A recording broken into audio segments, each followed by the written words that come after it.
Hello, Lumberjacks. I'm Cameron Lejeune. And I'm Ella Mitchell. You're watching SFA TV2 Nac Edition. Today, we will be discussing Nacogdoches news, the MLB postseason, and take a look at the Dia de los Muertos celebration. Also, stay tuned for an interview with Stesha Colby Lynch, director at the Veterans Resource Center, to help us celebrate Veterans Day.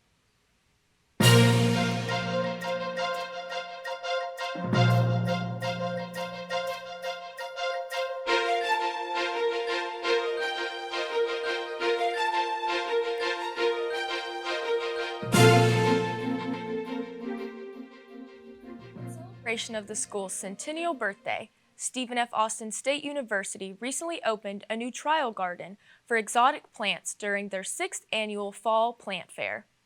During the event, the opening of a new trial garden was unveiled and will be used to grow and study exotic plants so others can be encouraged to try it in their own garden.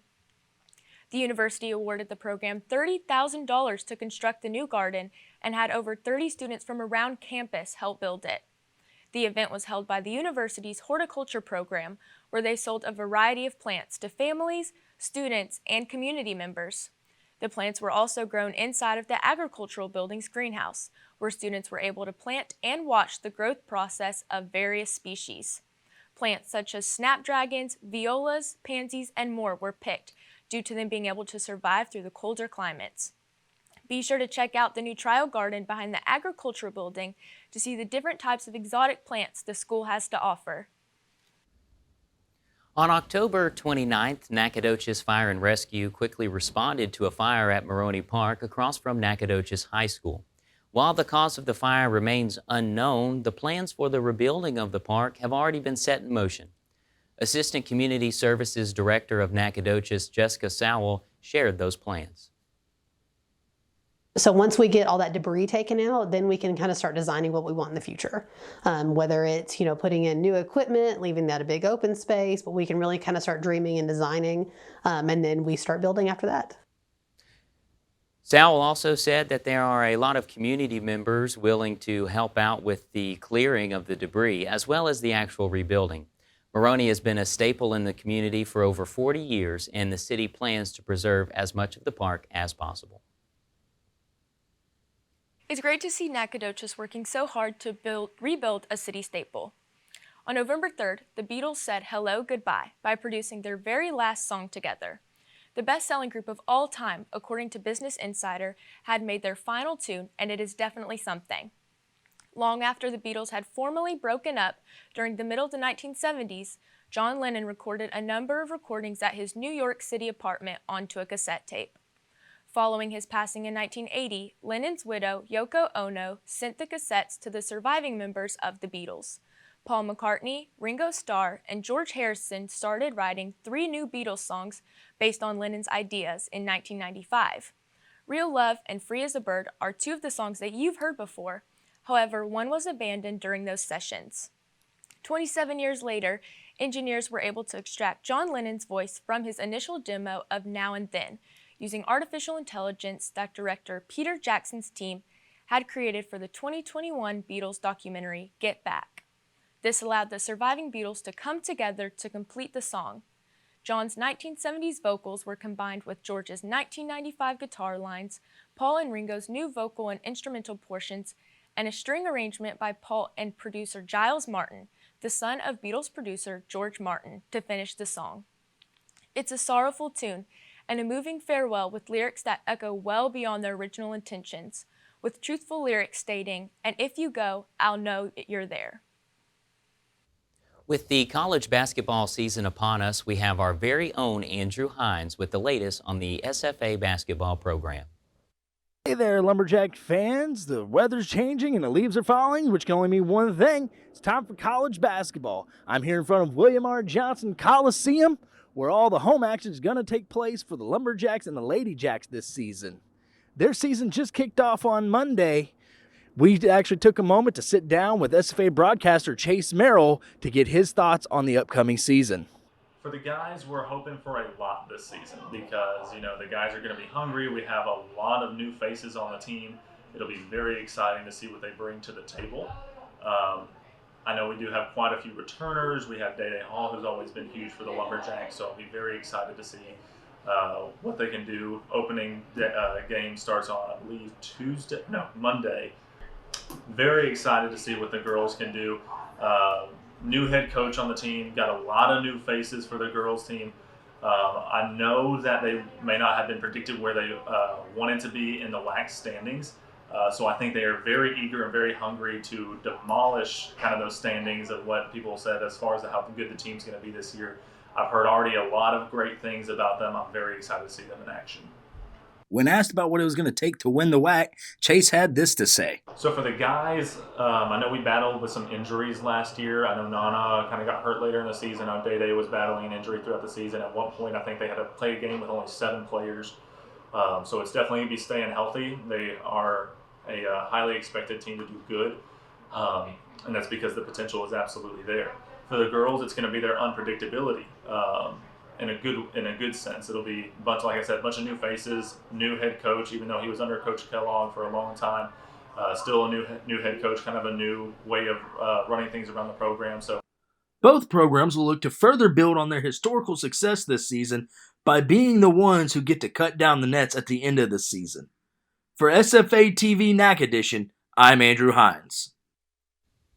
The 2023 World Series wrapped up this past Wednesday night when the Texas Rangers defeated the Arizona Diamondbacks 5-0 in Game 5 and won the Fall Classic Series 4-1. Game 1 turned out to be an unforgettable game when the Rangers tied up the game in the bottom of the ninth when Corey Seager hit a 2-run home run to tie the game at 5 runs apiece. ALCS MVP Adolis Garcia would hit a walk-off home run in the bottom of the 11th to win the game. Arizona went on to win Game 2 9-1. The series moved to Arizona where the Rangers won Games 3 and 4 3-1 and 11-7. The Rangers won it all in Game 5 after the Rangers poured on 4 runs in the bottom of the ninth en route to their first ever World Series title. Corey Seager took home World Series MVP because of his 3 home runs in 5 games, 6 RBIs, and 6 runs scored. Manager Bruce Bochy won his 4th title in his first season out of the retirement with the Rangers. After 62 years, the Texas Rangers can finally bring home the Commissioner's Trophy. Well, I am an absolutely diehard Rangers fan, and it had been so long since we've been to the World Series. The last time we went was 2011, so this was a very memorable last week for me watching them in the series. Yeah, I haven't been the most consistent baseball watcher, but I really watched a bunch of the games this last series, and they were really fun to watch. I watched the one where they went into the 11th. That one was really cool. Well, that one was actually my favorite game. I remember we had a watch party, a bunch of my buddies and mine, and we got together and we'd actually watch it at every other house for each game. And so for the first game, we were at my house, and Corey Seager, of course, tied up the ninth. We go into extra innings, and we had a meeting we had to be at, and he hit the home run and wrapped it up for us. So it's great to finally be World Series champions. Yeah.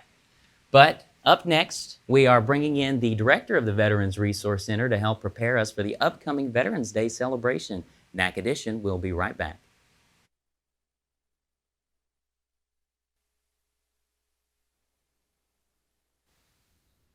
Welcome back to Nac Edition. Today I have veterans Josh Miller and Gwen Gonzalez, as well as Stesha Colby-Lynch, the director of the Veterans Resource Center on the campus of Stephen F. Austin State University. Well, I want to thank you guys for joining us. We're really excited to have you. Veterans Day is coming up. It's this Saturday, so I want to start by telling you guys Happy Veterans Day. Thank you very much. Of course, yeah. So, Gwen, you served in the Army for 4 years, and you were in Korea for a time. Talk to me about that and what it was like being in a completely different culture in another place while serving in the Army. It was probably my favorite duty station. I got to experience two different levels of Korea. I got to stay south in Daegu for 6 months, where I worked at the hospital and assisted the doctors with different medical procedures. But the following 6 months, I got to move up towards Seoul, where I got to do field exercises, where I got to go into the rice fields and see more of the actual Korean aspects of things, because my job was to do disease prevention. And so we looked for mosquito larvae and identified causes of diseases. Okay, well, Thanks. Thank you. And Sesha, you are a Marine. Rah. So talk to me about what it was like being in the Marines and your journey through that. How was that? Well, it was harrowing. The Marine Corps, I'm not sure if you know, has the longest of the training. So the boot camp is 13 weeks long, and then you have infantry training on top of that because the idea is every Marine a rifleman. And so even if you aren't infantry, you still have to go to a basic infantry course. And then you had your training on top of that. So I was a linguist, and that meant another year and a half of school in beautiful Monterey, California. I really loved being stationed there. It was odd that I was being paid to live in paradise. I really loved it. Well, that's great. Josh, you were in the Navy. Yeah. And you served for 6 years, and you were in New York, you were in Virginia, and you were a petty officer in the second class. Yeah. Talk to me about that ranking and what you did to get there.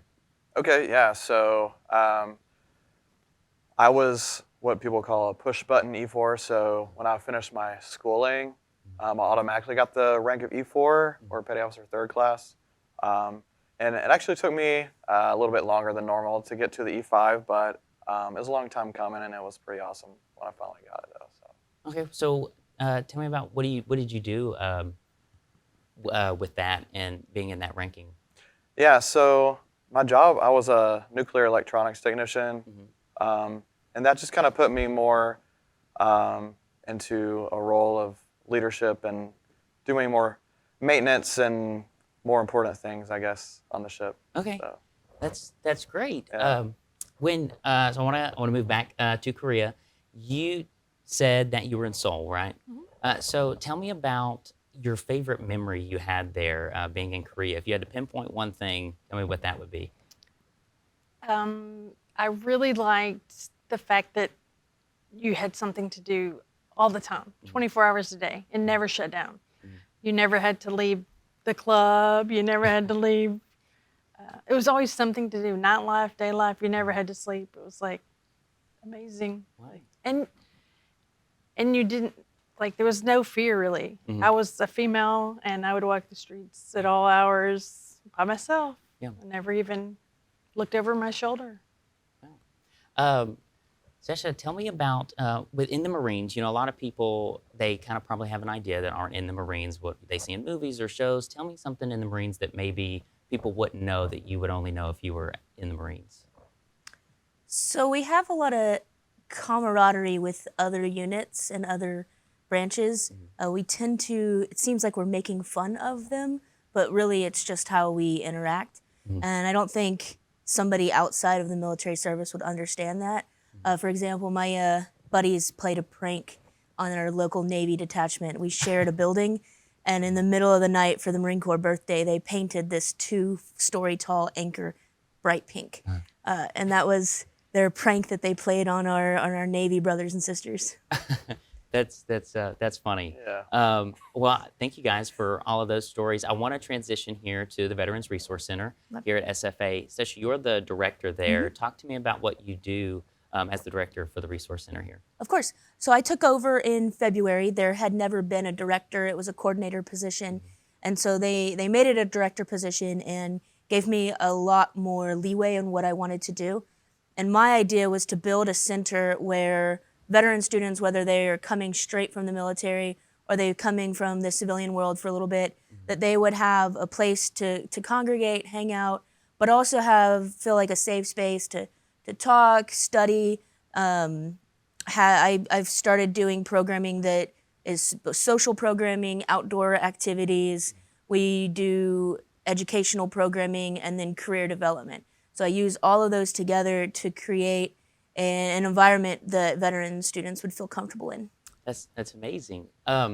Josh, share with me your thoughts. How has the Veterans Resource Center impacted your life? Yeah, so when I first got here, I didn't know about the Veterans Resource Center.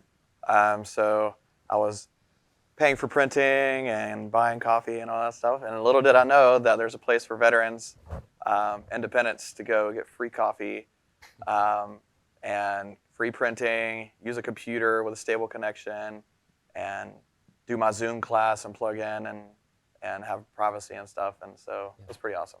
That's great. Yeah. Tell me about, you're stationed, you're in the active service, and then you have to come, you come back to the States, and it's a kind of a transition in life. So talk to me about that transition, coming back here. You're in East Texas at SFA, and how's the Veterans Resource Center helped you with that transition? Well, my journey's a little different from, say, Josh's, because I transitioned many years ago, and I actually graduated from SFA many years ago. Right. So I'm on my master's journey right now. Okay. And when I was in my bachelorette program, we did not have a Veterans Resource Center, and it's a huge benefit. And we do have the best director. She's amazing. I love the fact that there's somewhere to go that does offer coffee and printing and using the computer, because, as a matter of fact, just the other day I had a virus on my computer and I needed rescuing, and so everybody helped me. Yeah. Well, I want to thank you guys for joining us. This was very fun, and I'm glad that have you guys here. We hope to have you back another time. Maybe Of sometime talk more about it. Thank you. But stay with us, because we will return. We will be taking a trip downtown to celebrate Dia de los Muertos with Ella and Xavier.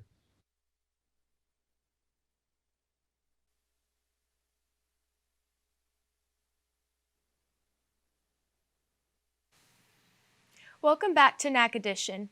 Dia de los Muertos is a celebration welcoming the beloved spirits of loved ones who have passed, bridging the gap between the living and the dead.